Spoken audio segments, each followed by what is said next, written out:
Mahkamah Konstitusi memutuskan mengubah syarat ambang batas pencalonan kepala daerah terkait permohonan gugatan oleh Partai Buruh dan Partai Gelora. Dalam pertimbangannya, MK menyatakan ambang batas 25% perolehan suara partai atau gabungan partai sebelumnya atau 20% kursi DPRD inkonstitusional. MK kemudian memutuskan untuk syarat mengusung gubernur diatur dengan syarat ambang batas perolehan suara di pemilihan legislatif disesuaikan dengan jumlah penduduk termuat pada daftar pemilih tetap.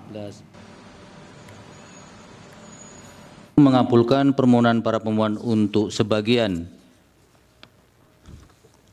2. Menyatakan pasal 40 ayat 1 Undang-Undang Nomor 10 Tahun 2016 tentang perubahan kedua atas Undang-Undang Nomor 1 Tahun 2015 tentang penetapan peraturan pemerintah pengganti Undang-Undang Nomor 1 Tahun 2014 tentang pemilihan gubernur, bupati, dan wali kota menjadi undang-undang. Lembaran Negara Republik Indonesia tahun 2016 Nomor 130 tambahan Lembaran Negara Indonesia, Lembaran Negara Republik Indonesia Nomor 5898 bertentangan dengan Undang-Undang Dasar Negara Republik Indonesia tahun 1945 dan tidak mempunyai kekuatan hukum mengikat sepanjang tidak dimaknai.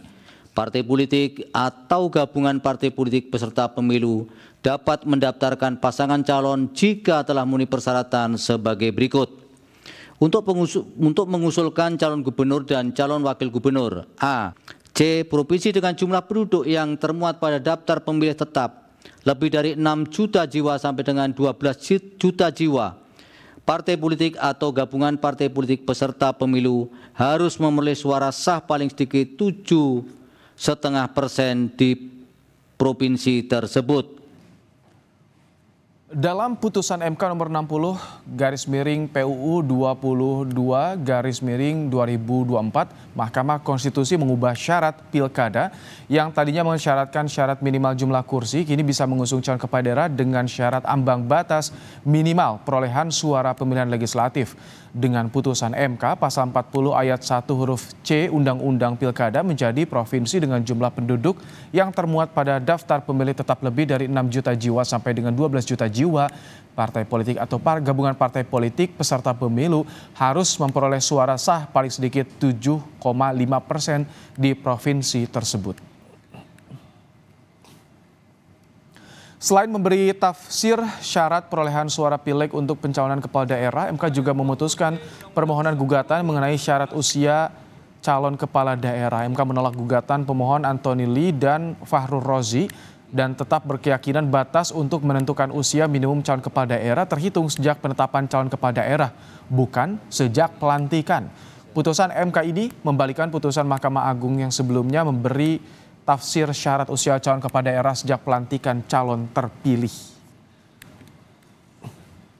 Pasal 7 ayat 2 huruf E Undang-Undang 10 2016 merupakan norma yang sudah jelas, terang benderang, bak basuluh matahari, ini pepatah orang Minang ini, atau bahasa Jawanya ceto welo welo, sehingga terhadapnya tidak dapat dan tidak perlu diberikan pemaknaan. Diulangi. Sehingga terhadapnya tidak dapat dan tidak perlu diberikan atau ditambahkan makna lain atau berbeda selain dari yang dipertimbangkan dalam putusan aku, yaitu persyaratan dimaksud harus dipenuhi pada proses pencalonan yang bermuara pada penetapan calon. Sekjen PD Perjuangan Hasto Kristianto berterima kasih kepada MK yang ia nilai telah mendengarkan suara rakyat. Menurut Hasto, dengan putusan MK tersebut, tidak akan ada wacana calon tunggal di Pilgub Jakarta, karena PDIP bisa mengusung calon sendiri.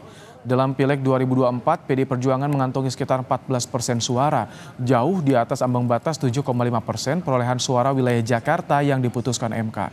Soal peluang PDIP mengusung Anies Baswedan, Hasto bilang, tunggu tanggal mainnya. Di daerah khusus ibu kota, membuat calon tunggal, itu nanti tidak dimungkinkan lagi, dan kami mengucapkan terima kasih suara rakyat didengarkan dan PD Perjuangan akan semakin menyatu dengan rakyat dan akan bisa ya mengajukan calon sendiri di Jakarta. Ya namanya peluang kan, setiap orang pemimpin yang mendapatkan apresiasi dari rakyat punya ruang untuk dicalonkan, dan itulah yang akan dicermati oleh PDI Perjuangan. Tapi berarti PDI akan mengusulkan nama Pak Anies Baswedan untuk Cagup Jakarta, Mas Hasto? Tunggu tanggal mainnya. Bakal calon gubernur Jakarta Ridwan Kamil menyebut putusan MK yang mengubah syarat ambang batas pencalonan kepala daerah sehingga parpol bisa mengajukan calon kepala daerah meski tidak punya kursi DPRD harus dihormati. Ridwan Kamil menyebut putusan ini akan menguntungkan rakyat sehingga memberikan banyak pilihan calon kepala daerah untuk menampung aspirasi warga. Ridwan Kamil menyebut tidak terbebani dengan putusan MK ini.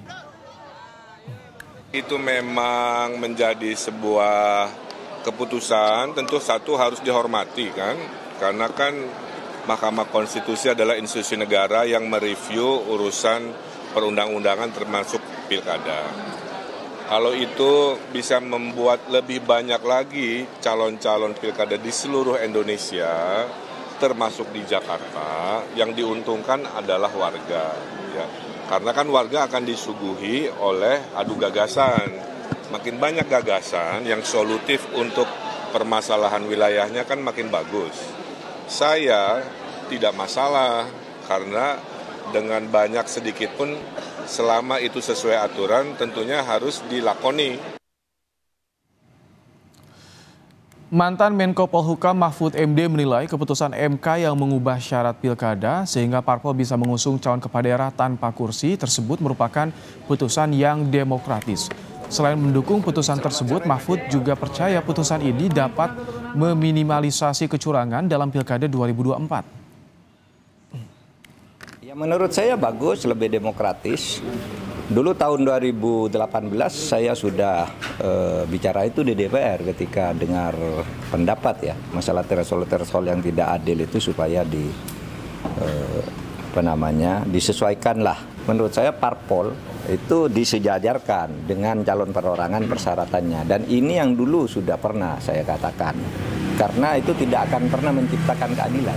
Oleh sebab itu saya kira ini keputusan yang bagus dan KPU harus segera melaksanakan ini, dan ini terjadi di lebih dari 36 pilkada yang juga akan menghadapi masalah yang sama dengan Jakarta. Putusan MK yang mengubah syarat pencalonan kepala daerah dari awalnya mensyaratkan 25% perolehan suara partai atau gabungan partai atau 20% kursi DPRD menjadi ambang batas perolehan suara disesuaikan jumlah penduduk per wilayah, membuka jalan sejumlah calon kepala daerah yang terganjal aturan seperti Anies dan Ahok untuk maju. Kita akan bahas bersama dengan pakar hukum tata negara dan juga pengajar di Sekolah Tinggi Hukum Indonesia Jentera, Bivitri Susanti. Selamat petang, Mbak Bivip. Selamat petang. Mbak, dengan adanya putusan MK ini, bagaimana dampaknya pada peta pilkada? Kapan ini bisa berlakunya? Ya, ini langsung berlaku. Jadi memang putusan MK itu berlaku untuk semuanya, langsung ya, erga omnes namanya, dan dia immediately langsung berlaku pada hari itu juga, kecuali dinyatakan berbeda dalam amar putusan. Nah, yang ini sudah kami cek semuanya, dalam putusan itu sudah dibaca, tidak ada pengecualian, jadi dia langsung berlaku. Seperti halnya dulu putusan 90 yang heboh, yang meloloskan Gibran konkretnya, itu juga langsung berlaku, ini juga sama. Jadi yang harus kita tunggu adalah berarti kan 27 Agustus itu mulai pendaftaran, masih ada waktu seminggu, jadi konstelasi akan sangat berubah. Dan saya kira ini bagus sekali, saya sangat mengapresiasi, kita semua harus mengapresiasi putusan yang progresif ini, karena artinya kita tidak disodori oleh para partai-partai politik itu calon-calon yang sebenarnya jauh dari bayangan kita dan sangat terbatas, dan ada juga yang fenomena kotak kosong juga naik begitu ya. Dengan adanya putusan ini pasti akan berubah. Saya kira tadi Pak Ridwan Kamil bilang tidak menjadi masalah, tapi sebenarnya saya yakin sekali kita tahu ya, banyak survei yang sudah juga menunjukkan kalau siapa lawan siapa sebenarnya cukup berat sekarang. Ya. Apabila partai-partai yang belum tergabung dalam Kim Plus itu benar-benar ingin memanfaatkan putusan ini. Tadi Anda singgung putusan yang progresif, ini di bagian mana saja menurut Anda putusan MK ini progresif? Iya, jadi putusan MK nomor 60 ini ya menyatakan kan bahwa untuk mencalonkan tadinya itu makanya Kim Plus itu bisa begitu kuat ya dan sangat menutup jalan untuk calon-calon lain karena tinggi sekali persyaratan ambang batas pencalonannya, yaitu 20% kursi atau 25% akumulasi suara. Nah, sekarang prosentase itu diturunkan sesuai dengan proporsi jumlah penduduk. Jadi logika yang dipakai adalah sama dengan prosentase untuk calon perseorangan yang bukan partai politik. Nah, jadi dengan itu Jakarta misalnya karena kita DPT-nya daftar pemilih tetapnya 6 juta sampai 12 juta, kita itu 7,5% syarat minimumnya. Nah, dengan syarat yang serendah itu misalnya PDI Perjuangan yang belum bergabung di Kimplas tadi 14,01% ya jumlah perolehan suaranya sudah bisa mengajukan sendirian. Atau bahkan kalau lihat partai-partai lain, apalagi ada ayat 3-nya yang juga dinyatakan inkonstitusional oleh Mahkamah Konstitusi, pada intinya berarti bahkan jumlah suara yang didapat oleh partai politik yang tidak dapat kursi di DPRD itu juga bisa dihitung bersama dengan jumlah suara lain sampai dengan jumlah minimum 7,5% itu. Jadi nah, ini mengakomodir ramai. hak dari partai politik untuk mencalonkan kepala daerah? Bagaimana? Bisa diulang? Mengakomodir hak dari parpol untuk bisa mencalonkan kepala daerah. Karena saat ini terganjal ambang batas pada sebelumnya. Ya, jadi ini akan lebih banyak partai politik yang bisa berpartisipasi, nggak dikunci oleh partai politik yang dapat kursi di DPRD. Ya, jadi misalnya bayangkan yang kemarin berkompetisi dan dapat suara walaupun nggak dapat kursi, itu mereka bisa bergabung tuh. Misalnya Partai Buruh ya yang juga menjadi salah satu pemohon di sini, dia bisa saja bergabung dengan partai lain untuk mengakumulasi suaranya sampai dengan 7,5%. Nah, jadi dengan ini lebih fair menurut saya dan kita warga juga jadinya mudah-mudahan dapat pilihan-pilihan yang lebih banyak. Tidak terbatasi oleh orang-orang yang difilternya sedemikian rupa oleh partai-partai politik besar dalam koalisi Kimplas itu yang sebenarnya ya menutup kompetisi yang lebih sehat dalam politik. Tapi jadi jaminan ketika calon lebih banyak itu akan menghasilkan pemimpin yang lebih berkualitas dibandingkan calonnya sedikit? Ya, memang tidak ada jaminan, tapi kita jadi bisa punya pilihan yang lebih banyak.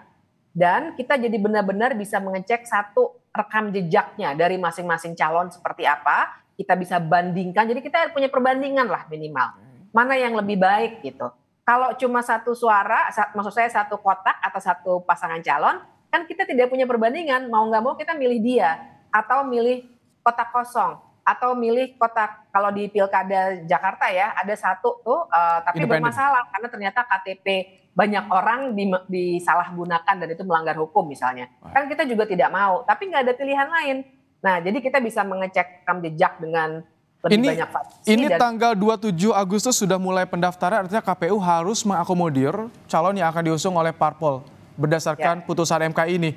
Atau perlu ada aturan turunan terlebih dahulu? Biasanya karena ini akan ada teknisnya, perlu aturan turunan. Jadi misalnya begini, kalau kita bandingkan saja juga yang agak mepet itu putusan 90 ya yang Pilpres kemarin yang meloloskan Gibran itu keluar hanya 3 hari ya 16 terus 19-nya sudah mulai pendaftaran misalnya. Nah itu bisa langsung dikeluarkan peraturan KPU-nya. Nah yang sekarang ini juga harus segera dikeluarkan karena nanti ada teknisnya, misalnya teknis formulirnya gitu, itu kan teknis sekali. Nggak bisa lompat dari putusan MK terus tiba-tiba ada formulir gitu. Pasti formulir itu dimuat dalam bentuk peraturan KPU. Dan ini mau tidak mau KPU harus melaksanakan ini. Nggak ada pilihan lain, tidak ada tafsir lain juga. Ini yang jadi sorotan juga di Pilkada 2024 adalah banyaknya wacana kotak kosong. Artinya dengan aturan ini akan bisa diminimalisir soal kotak kosong di Pilkada kali ini, Mbak Bivit. Iya. Inilah nilai baiknya ya, progresivitasnya menurut saya di situ karena prosentasenya saja dilihat dari persentase dari 20% diturunkan jadi 7,5% untuk Jakarta ya, tapi lagi-lagi tergantung jumlah penduduk dari provinsi atau kabupaten itu. Nah jadinya tidak ada yang bisa dipaksa betul oleh suatu koalisi yang terlalu besar. Nah jadi saya tentu saja harapannya besar sekali. Partai-partai politik yang mulai di-exclude dengan sengaja gitu ya. Kayaknya ini ada gerakan yang cukup sengaja nih di beberapa provinsi paling tidak yang saya lihat untuk meninggalkan partai-partai politik tertentu. Sekarang kalau bisa maju ya lebih baik maju saja, dengan begitu maka fenomena kota kosong mudah-mudahan akan jauh lebih menurun ketimbang terakhir itu 2020 tuh 25 kota kosong. 2018 16 kota kosong. Mudah-mudahan sekarang makin menurun. Mbak Bivit, ini yang juga disoroti soal putusan MK syarat usia calon kepala daerah. Dengan putusan ini artinya peluang Kaisang untuk maju di Pilgub tertutup. Ya, itu betul sekali. Dan ini juga hari ini dapat berita baik sekali, saya senang. Dua-duanya ini bagus. Jadi putusan ini pada dasarnya bilang bahwa sudah sangat jelas, tadi sampai dikutipkan ya, ada potongannya sebelum ini kita lihat, sampai dikutipkan peribahasa dari dua daerah, Sumatera Barat dan Jawa Tengah, dikatakan bahwa jelas sekali bahwa namanya, dan ini logis sebenarnya ya, yang namanya syarat usia pendaftaran ya harus pendaftaran. Jadi sebenarnya ini terang sekali, meminjam istilahnya yang tadi dibacakan oleh Prof. Saldi Isra. Seharusnya putusan MA itu tidak memutus seperti yang kemarin ya, jadinya syarat usia 30 itu nanti pelantikan. Pada saat pelantikan, dan peraturan KPU jadi dengan demikian melanggar tafsir dari Mahkamah Konstitusi itu, dan harusnya ya tentu saja harusnya dicabut dan disesuaikan dengan putusan Mahkamah Konstitusi nomor 70 itu. Terima kasih dosen STI Jentera Bivitri Susanti telah memberikan pandangannya dalam program Kompas Petang sore hari ini.